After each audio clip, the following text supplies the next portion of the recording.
Hello दोस्तों, नमस्कार। LNA academy के इस ऑनलाइन मंच पर आप सभी का स्वागत है। दोस्तों, आइए क्लास स्टार्ट करते हैं। और आप सभी लोग कैसे हैं? उम्मीद है कि सब स्वस्थ होंगे, अच्छे होंगे। आ जाओ बेटा, सारे लोग। तो कल हमने आपको यूनानी नहीं बल्कि ईरानी आक्रमण से जोड़ा था, और आज उसी कड़ी को बेटा आगे बढ़ाते हुए भारत पर विदेशी हमलों की, भारत पर यूनानी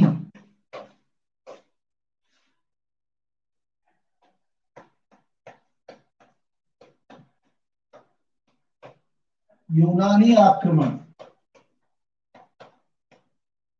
ठीक।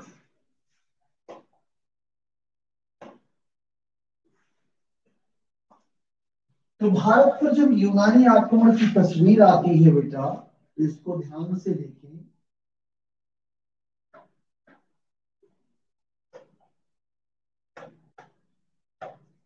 चलिए, तो ये जो योद्धा है, कहते हैं कि 20 वर्ष की उम्र में, कितने साल की उम्र में? 20 वर्ष की उम्र में इसने सत्ता संभाली अपने पिता फिलिप द्वितीय की मृत्यु के पश्चात। ये था कौन? अलेक्जेंडर है कौन? अलेक्जेंडर की बात करूं, यह सिकंदर या अलेक्जेंडर मूलतः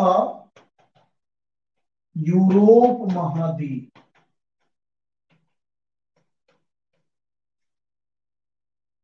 के यूनान देश के मकदूनिया या इंग्लिश में मैसिडोनिया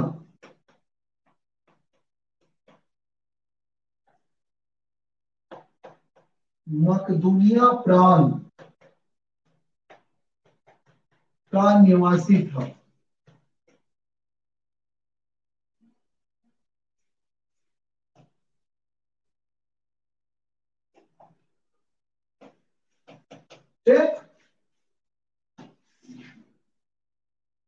पिता फिलिप द्वितीय की मृत्यु के पश्चात 20 वर्ष की आयु में शासक। तो ये आपको ध्यान रखना, ये बेसिक जानकारी है इस बंदे की, जो मैंने आपको देने का प्रयास किया। इसके बारे में कहा जाता है कि अपने क्षेत्र के महानतम योद्धाओं में से एक था, और इसने बड़ी ही कम उम्र में यूनान की अव्यवस्था को नियंत्रित कर लिया, मकदूनिया के सिस्टम को कंट्रोल कर लिया। उसके पश्चात ये आगे बढ़ना शुरू किया बेटा, विशेषकर पश्चिम एशिया में इसने मिस्र के बेबीलोन, फिर सीरिया, इन सब क्षेत्रों को जीत लिया। उसके बाद ये मध्य एशियाई रास्ते से होता हुआ ईरान की ओर बढ़ा। और जैसा कि मैंने कल आपसे शेयर किया था पिछले वीडियो में, कि ईरान के तत्कालीन शासक डेरियस थर्ड को 330 बीसी में गोगामोला अथवा आरबेला की लड़ाई में परास्त कर मार डाला, और ईरान को जीतकर वहां पर अपने नियंत्रण स्थापित। अब उसके बाद इसके अगले रास्ते में भारतीय थे। इसकी प्लानिंग थी कि भारत को जीतकर दक्षिण पूर्व एशिया होते हुए, है ना, चीन, कोरिया होते हुए फिर से हम पहुंच जाएंगे यूरोप, अर्थात विश्व विजय की योजना इसके दिमाग में क्या चल रही थी? विश्व विजय की योजना, ये विश्व विजय की योजना के तहत अपने अभियान को आगे बढ़ाना। देखो बेटा, ये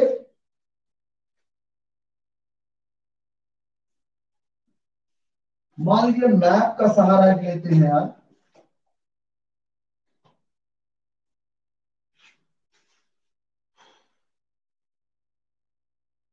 ये पुराना भारत दिशा दिखाने का मैं प्रयास कर रहा हूं।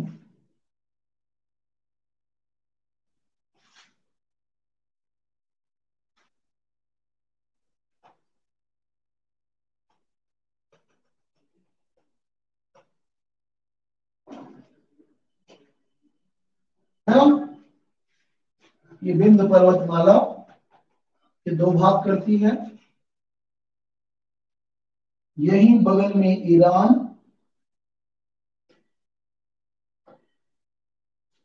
ये मान लीजिए फारस है,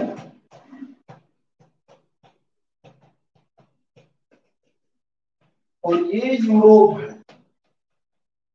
यूरोप से अलेक्जेंडर चला पश्चिम एशिया,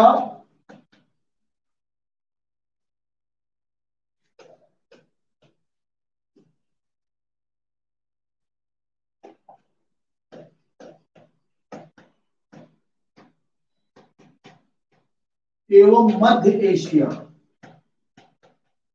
के अधिकांश क्षेत्रों को जीतकर विश्व विजय योजना में ईरान पहुंचा, और ईरान जीतने के पश्चात इसने भारत पर योजना की, मैंने अगली कड़ी बनाई भारत पर अटैक करने की। तो ध्यान से समझिए, ये जो सिस्टम है, इसने भारत पर अटैक के लिए अलेक्जेंडर ने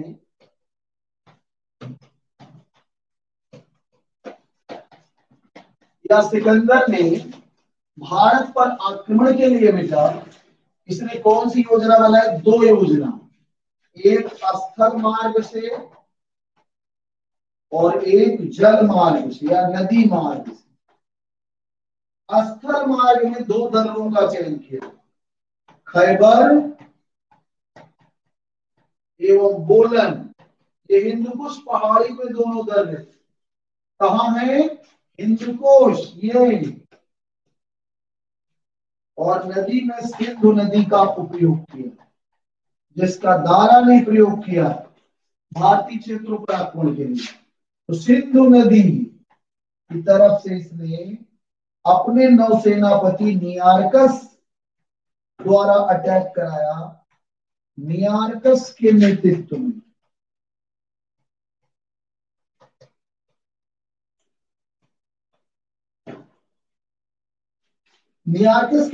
आक्रमण हुआ, जबकि यहां सिकंदर स्वयं कमान संभाला, स्वयं नेतृत्व करता। ये कुल मिलाकर एक एरिया मैंने बनाने का प्रयास किया बेटा, कि किस प्रकार से सिकंदर यूरोप के रास्ते पश्चिम एशिया, मध्य एशिया जीतते हुए ईरान पहुंचा, और ईरान जीतकर है ना बेटा, तो वह अपनी बात आगे बढ़ाने के लिए मैंने विश्व विजय की योजना थी, कैसे इधर से बढ़ते हुए, यहां से होते हुए दक्षिण पूर्व एशिया होते हुए चाइना, चाइना से मध्य एशिया होते हुए हमारी विश्व विजय की योजना का मार्ग कंप्लीट हो। तो यही सिकंदर की विश्व विजय योजना कहते हैं। इसकी योजना भारत में इसलिए भी बन गई क्योंकि कहते हैं कि इस समय नालायक यहां मगध में एक दमदार राजा न होकर घनानंद था। ये भी क्वेश्चन आता है कि जब सिकंदर का भारत पर आक्रमण हुआ, 326 बीसी में सिकंदर ने आक्रमण किया था, तो उस समय भारत में मगध का राजा कौन था? तो सीधा आपका आंसर होगा घनानंद। क्या आंसर होगा? घनानंद।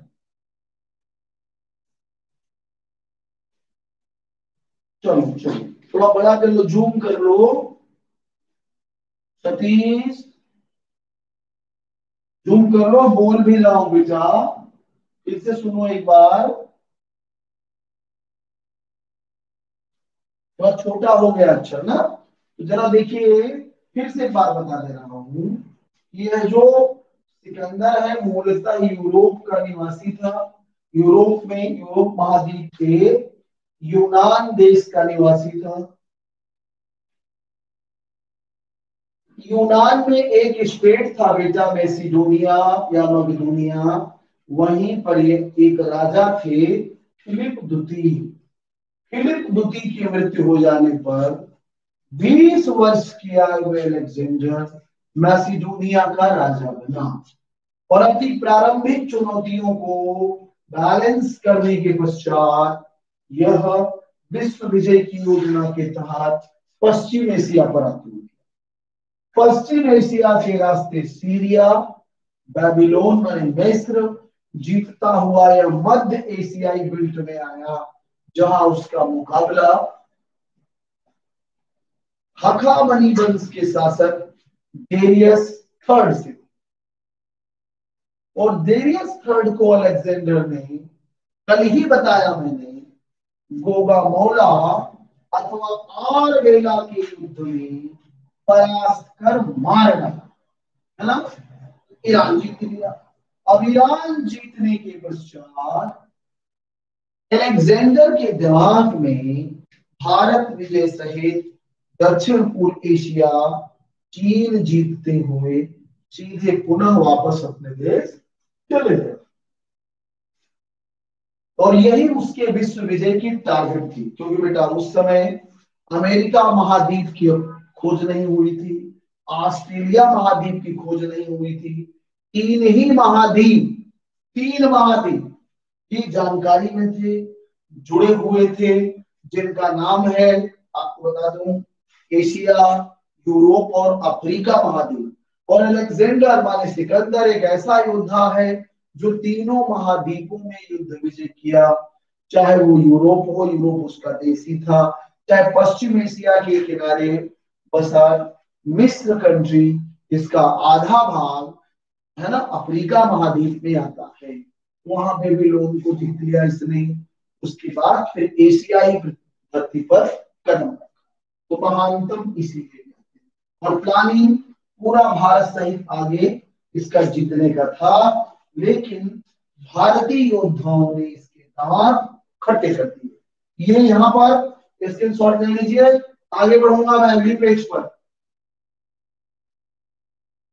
समझ में आ रहा सभी को? बताएं बेटा। चलो चलो सतीश, थैंक यू। अच्छा, और लोगों को नहीं समझ आ रहा क्या भाई? और ढेर सारे लोग देख रहे हैं, उनको नहीं समझ आ रहा?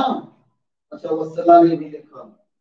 आइए बेटा आगे बढ़ते हैं, हम आगे बढ़ते हैं। नेक्स्ट देखिए, सिकंदर,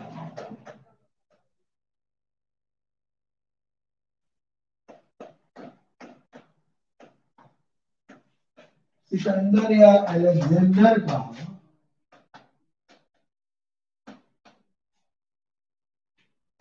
भारतीय आक्रमण या भारत पर आक्रमण, तो इसे भारतीय पृष्ठभूमि में ले आता है बेटा। तो अटैक कहां किया? पश्चिमोत्तर भारत।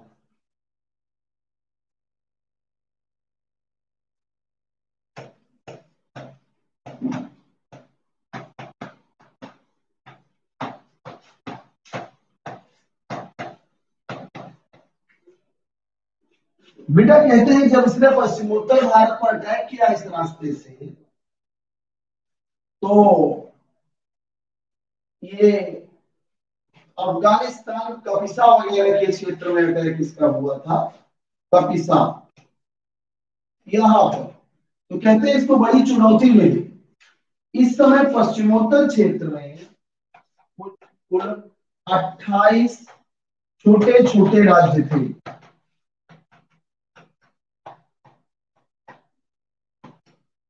ठीक है। और इन्होंने अलेक्जेंडर का जबरदस्त मुकाबला किया। कहते हैं कि अलेक्जेंडर का भारत पर आक्रमण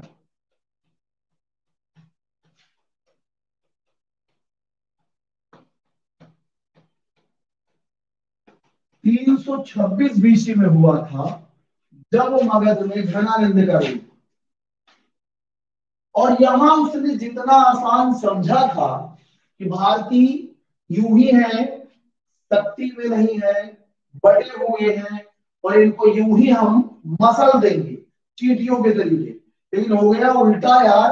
ये भले छोटे छोटे राजा थे यार, छोटे राज्य के मालिक, लेकिन ये बड़े ही कैजियस थे, दमदार थे, और इस सिकंदर के आगे झुकने से मना करते हुए उससे संघर्ष की तैयारी कर। अलेक्जेंडर फ्रस्ट्रेशन में आ गया और अनाप शनाप कार्य करने लगा।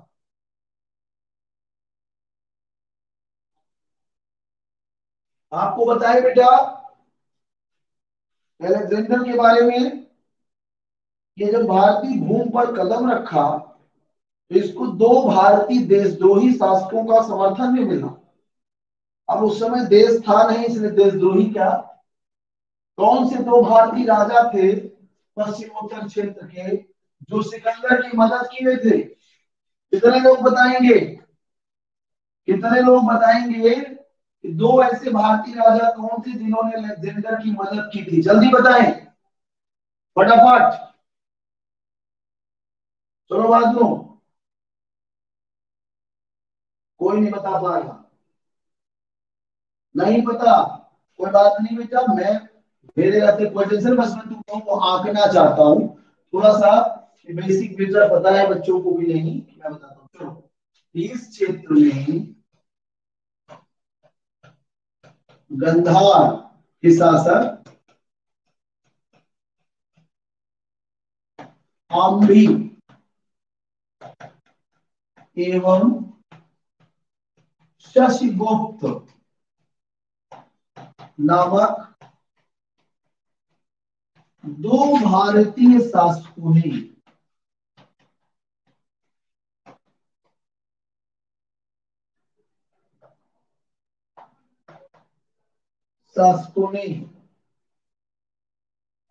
राजा पोरस, पोरस का नाम आपने सुना होगा, पोरस या पुरु के विरुद्ध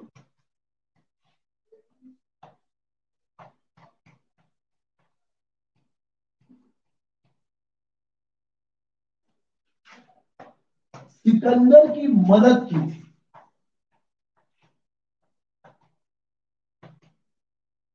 इसीलिए बेटा इन्हीं दोनों को भारत का प्रथम देशद्रोही कहा जाता, इन्हें भारत का प्रथम देशद्रोही कहा जाता, आम्री और शशि।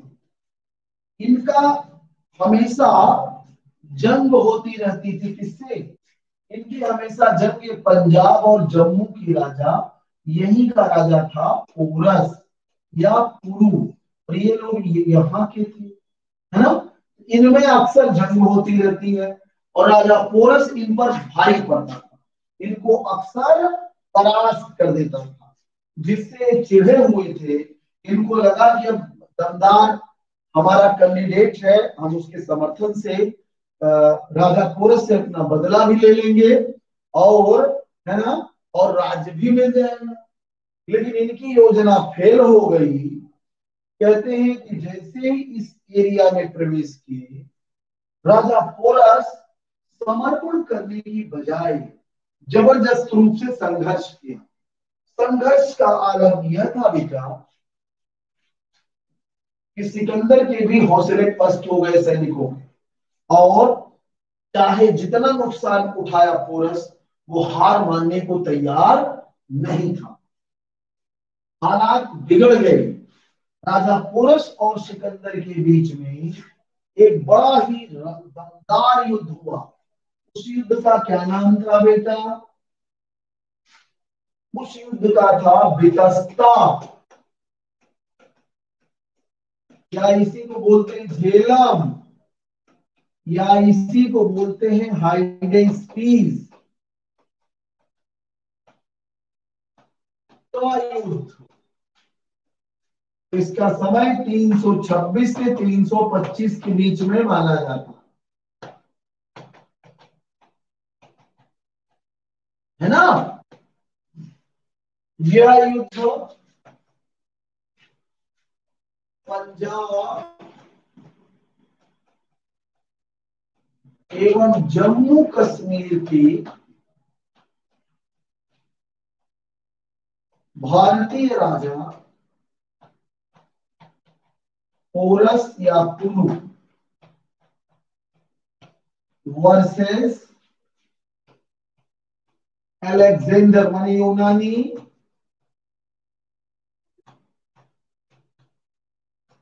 अलेक्जेंडर अथवा सिकंदर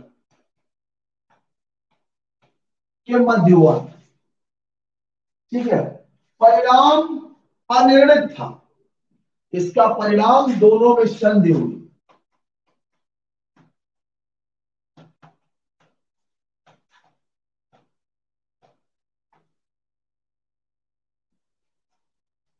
बेटा संधि इसलिए भी बड़ी माने है, इसमें अलेक्जेंडर बहुत ज्यादा शर्तें इस पर नहीं लादता है। कहते हैं यह संधि किसके कारण हुई थी? पोरस के मित्र मेरुस के कारण। दरअसल संधि किसके कारण हुई?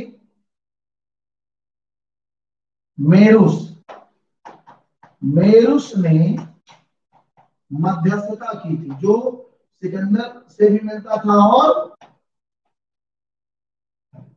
पोरस से भी।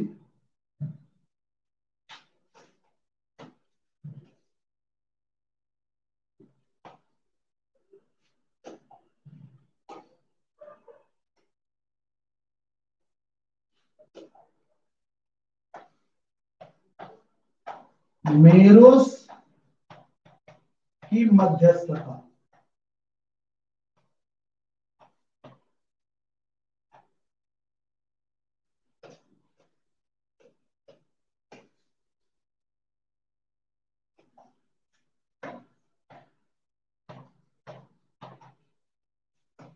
मेरुस की मध्यस्थता से। ठीक है भैया, तो ध्यान से समझिए।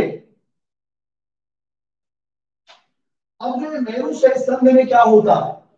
संधि में यह हुआ कि अलेक्जेंडर के जीते गए जो क्षेत्र थे, अलेक्जेंडर ने जो क्षेत्र जीता था पोरस का, वो उसे वापस लौटा दिया और इसको पंजाब और जम्मू कश्मीर का राजा भी माना, है ना।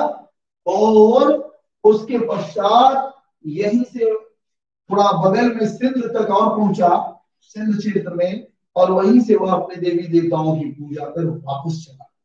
तो अलेक्जेंडर की राजा पोरस से क्या स्थिति हुई कि वह अलेक्जेंडर जो आगे विश्व विजय की योजना पर था, वह यहीं से लौट गया। अलेक्जेंडर के भारतीय आक्रमण की सीमा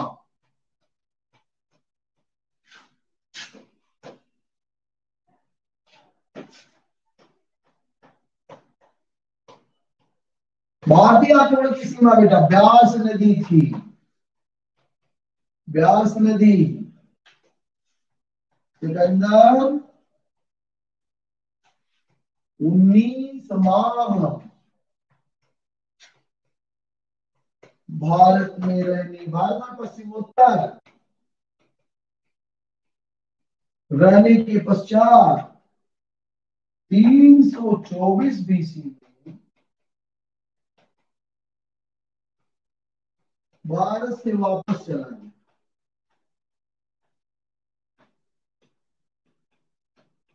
अर्थात सिकंदर की विश्व विजय की योजना भारत में आकर फेल हो गई। वह महाबली बनता था जो, और भारतीयों को बड़ा छोटा समझता था, भारतीयों ने इसके हौसले पस्त कर दिए। इसके सैनिकों की अब हिम्मत ही नहीं पड़ी कि आगे लड़े। अलेक्जेंडर की नेतृत्व क्षमता पर यही प्रश्न उठाया जाता है।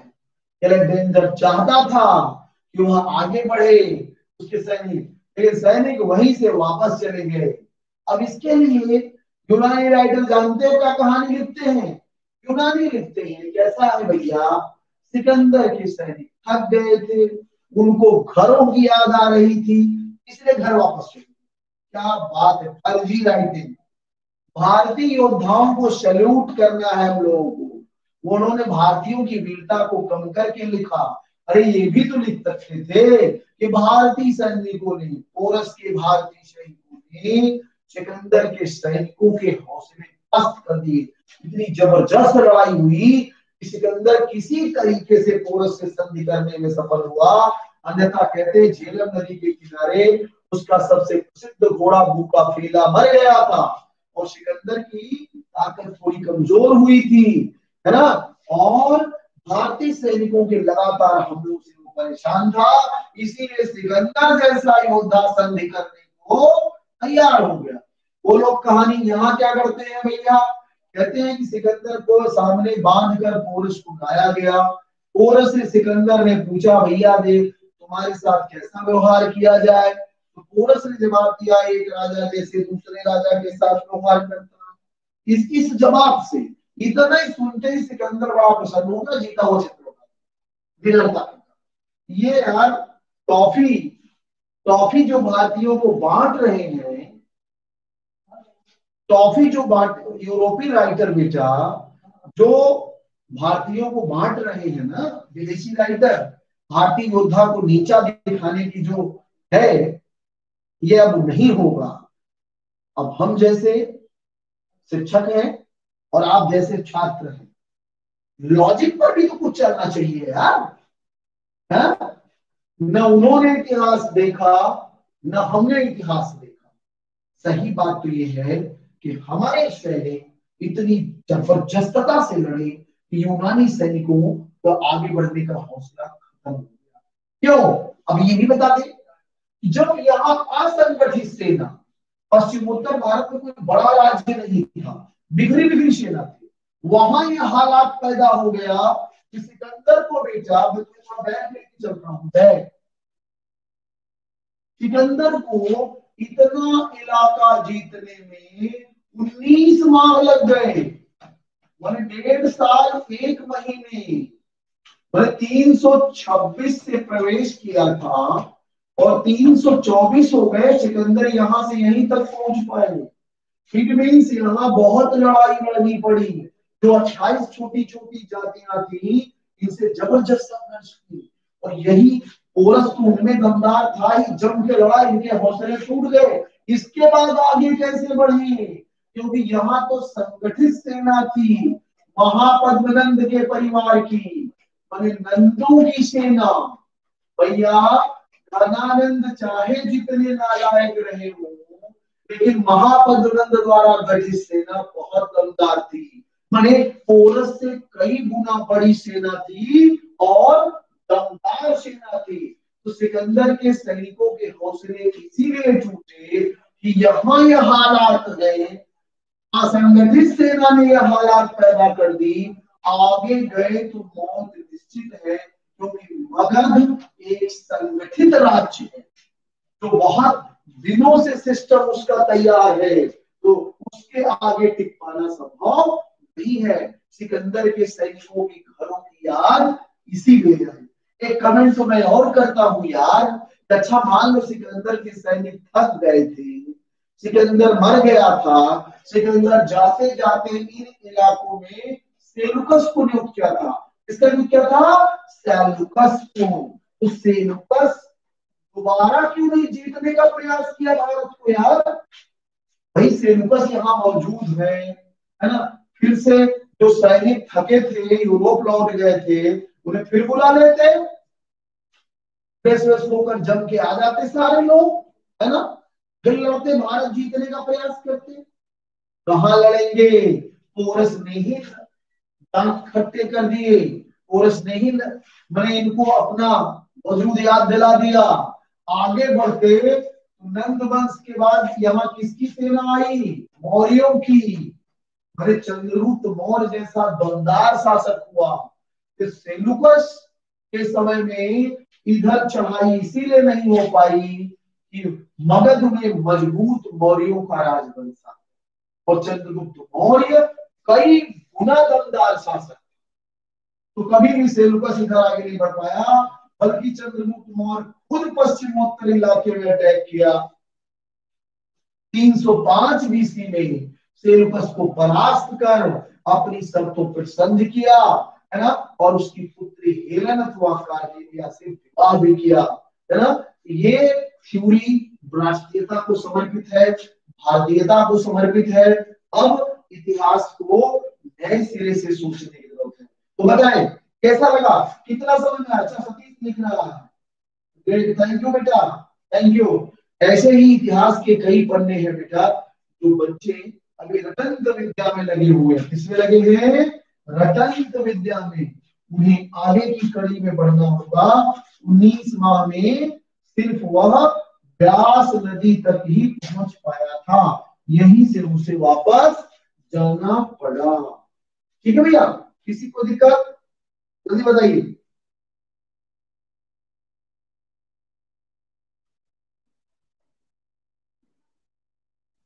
बोलो बोलो जल्दी से। सिकंदर की मृत्यु कहाँ हुई थी? बेबीलोन में। सिकंदर ने भारतीय महाद्वीप में, सिकंदर ने भारतीय महाद्वीप के क्षेत्रों में बेटा कुल 3 नए नगर बसाए थे, नींव डाली थी नगर क्या बसाया। एक अलेक्जेंडरिया, एक निकैया नगर, है ना, एक बुकाफेला नगर।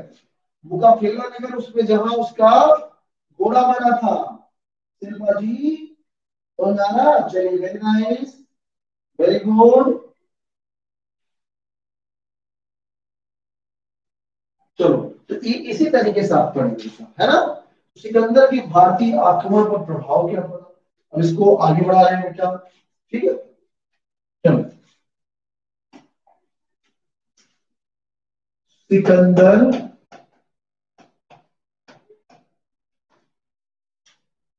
का भारत पर प्रभाव, मतलब इसके आक्रमण का क्या प्रभाव पड़ा। तो कहते हैं एनालिसिस जब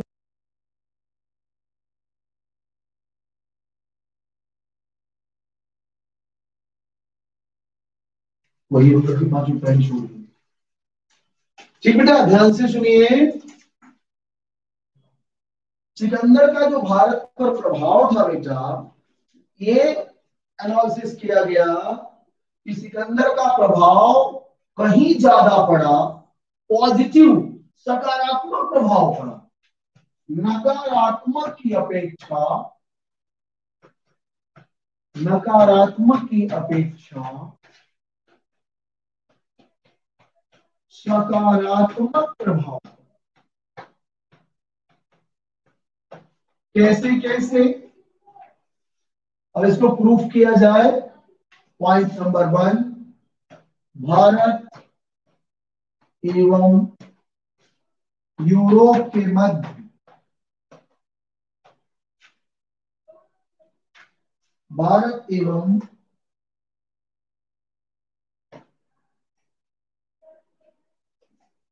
यूरोप के मध्य संपर्क,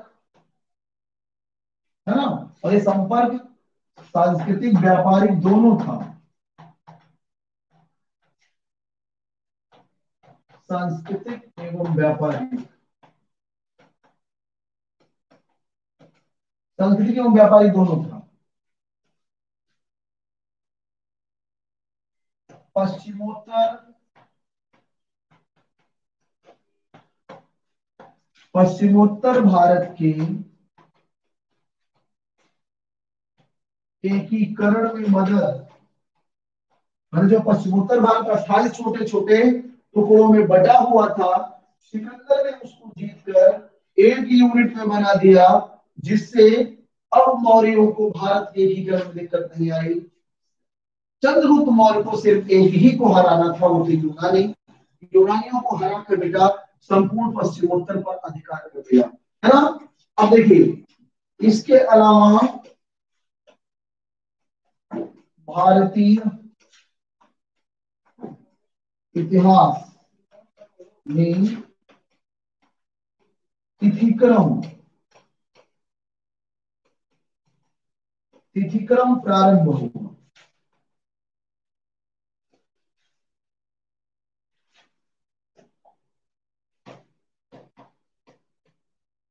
ठीक है, भारत में उल्लूक श्रेणी, उल्लू के साइन के, उल्लूक शैली के मुद्राएं प्रचलित।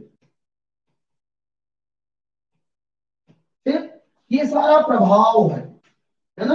और किसी बच्चे को कुछ समझना है जल्दी से,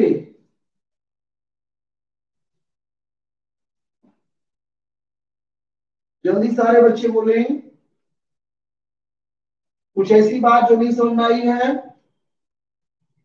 फटाफट बच्चों जल्दी से।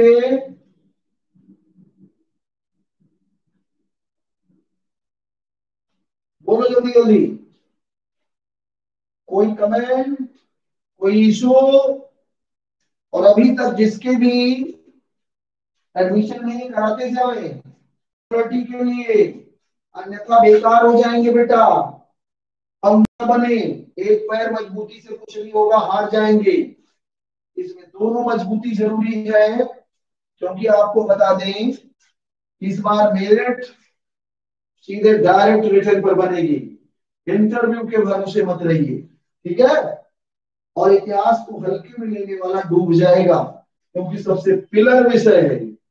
अभी तक यदि एडमिशन आपने नहीं लिया है तो फटाफट एडमिशन ले लीजिए, नहीं तो ऐसे ही एक आध बीच बीच में डाल दूंगा वीडियो, बस बाकी रह जाओगे। चलो, और कोई इशू बेटा, कोई इशू। अब इसके बाद जो हमारी अगली कड़ी है बेटा, वो मौर्य वंश की शुरुआत करेंगे। अब कल यार संडे है, कल तो क्लास रखेंगे नहीं। दूसरी तरफ कल हम तुम लोगों को कुछ पीडीएफ देना शुरू करेंगे। तो पहले बताइए बेटा कहां तक का पीडीएफ पहुंचाए हैं, बताएं। जो बच्चे पुराने वाले हैं या नए वाले हैं, किस टॉपिक तक के पीडीएफ करें? कोई आकार नहीं था बेटा, आकार नहीं था, ठीक है। तो बताएं पहले कहां तक का पीडीएफ दे हैं। तो कल कुछ पीडीएफ डालेंगे तुम लोगों का, है ना।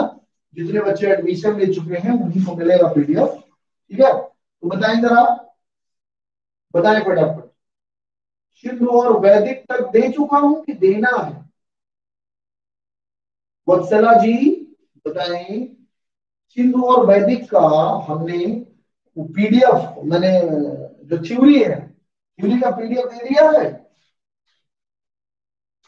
मैं ये जानना चाह रहा हूं, देना है? अच्छा अच्छा, सिंधु और वैदिक का पीडीएफ देना है ना। और उसके बाद फिर हम वैदिक के बाद फिर आएंगे 16 महाजनपद के पीडीएफ देंगे, जो भी चल रहा था, जिससे आपका कवर हो जाता। धीरे धीरे ही ऐसी चीजें देता चला जाऊंगा, और उससे बनने वाले क्वेश्चंस भी मैं आपको दूंगा, जिससे आपका यह कंप्लीट हो जाए, ठीक है। तो बिल्कुल देंगे सारे लोगों को। अब ये चीज है कि अभी भी जितने बच्चों की जो एडमिशन लिए हैं, जो पढ़ रहे हैं, जिनकी अभी पूरी फीस नहीं जमा है, वो जमा कर देंगे। कल मैं सबको चेक करूंगा, जिसकी पूरी फीस अभी नहीं जमा, तो फीस बहुत कम रखी गई है ऑनलाइन, तो अब वो हिस्ट्री की पूरी फीस जमा कर दे।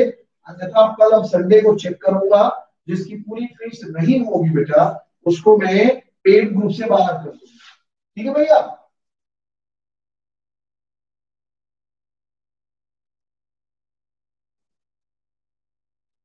अच्छा, प्रश्न दिया है मसला ना। हाँ हाँ, ठीक ठीक ठीक। तो प्रश्न हमने इंडस वैली का भी दे दिया, कहीं थ्योरी नहीं दी थी ना। चलो देख लेंगे, दे देंगे बेटे, दे देंगे। तो जो मैंने मैसेज किया उसको आप सभी को ध्यान रखना है कि अब जिसकी पूरी फीस नहीं जमा है वो जमा कर ले, और जिसकी जमा होगी उसे कोई टेंशन ही नहीं है, उसको पीडीएफ जाएगी। और जो अभी तक एडमिशन नहीं कराए हैं, अभी भी होशियार समझ रहे हैं अपने आप को, वो गलती ना करें बेटा, बहुत देर तक होशियारी नहीं चलेगी, सब बाहर कर देंगे, और कभी हाल में थोड़ा बहुत पा जाओगे बस। चलिए आज यही था, बहुत बहुत धन्यवाद मेरे बच्चों, फिर हम मिलते हैं आपसे नेक्स्ट वर्किंग डे मंडे।